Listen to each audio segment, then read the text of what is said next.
ஆன்மீக நண்பர்கள் அனைவருக்கும் அன்பு கலந்த வணக்கங்கள். இன்றைக்கு நாங்கள் ஆன்மீகம் சம்பந்தமான பதிவில் தலைப்பாகை அணிந்த ஈசன் ஒரு அபூர்வ தரிசனத்தை பார்க்கலாமா வாங்க. சிவன் என்று சொன்னாலே சடைமுடியும் கங்கையும் சந்திரனும் தான் நம்மளுடைய நினைவுக்கு வரும்.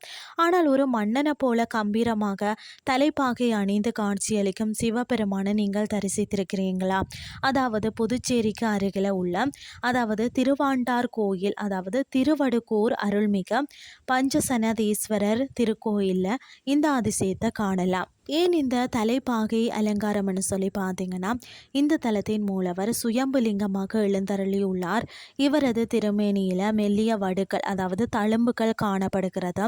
பிரம்மாவின் ஆணவத்தை அடக்க வடுகராக பைரவர் சிவன் அவதரித்த தலமாக தான் இது இருக்கிறது. தன் தவற உணர்ந்த பிரம்மர் சிவபெருமான உயரிய மரியாதையுடன் வழிபட்டாராம். அந்த மரியாதையின் அடையாளமாகவே இன்றும் இங்குள்ள லிங்க திருமேனிக்கு மிக அழகிய தலைப்பாகை அணிவிக்கப்பட்ட ஒரு பேரரசர் போன்ற ஒரு அலங்காரம் செய்யப்படுகிறதா. இந்த தோற்றத்தில் ஈசனை தரிசிப்பது மனதிற்கு அலாதி தைரியத்தை தருகிறது. கோயிலின் பிற சிறப்பம்சங்கள் பார்த்தீங்கன்னு சொன்னால், சாய்ந்த திருமேனி. இந்த தல இறைவர் பார்த்தீங்கன்னா இடதுபுறமாக சற்றே சாய்ந்த நிலையில் காட்சி அளிப்பது தான் தனி அழகு. அது மட்டும் இல்லாமல் அதிகார பதவி தரக்கூடிய 8 தூண்கள்.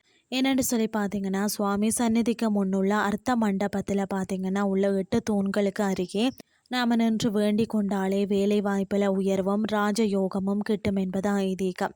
சம்பந்தர் பாடல் பெற்ற தலம். 7ஆம் நூற்றாண்டிலேயே திருஞான சம்பந்தரால் தேவார பதிகம் பாடப்பெற்ற தொன்மையான தலம் தான் இது. திருமண தடை நீங்கும் தலம். திருமண பாக்கியம் கைகூட பக்தர்கள் இங்கு சிவப்பு வஸ்திரம் சாத்தி வழிபாடு செய்கிறார்கள். இந்த வார விடுமுறையில் தலைப்பாகை அணிந்த அந்த வடுகீஸ்வரரை தரிசித்து வாழ்க்கையில் எல்லா நலன்களையும் பெறுங்கள்னு சொல்லி கூறிக்கொண்டு இன்றைய ஆன்மீகம் சார்ந்த பதிவை நிறைவு செய்து கொள்கிறேன். இதே மாதிரி மற்றும் ஒரு ஆன்மீகம் சார்ந்த பதிவோடு உங்களை சந்திக்கிறேன். நன்றி.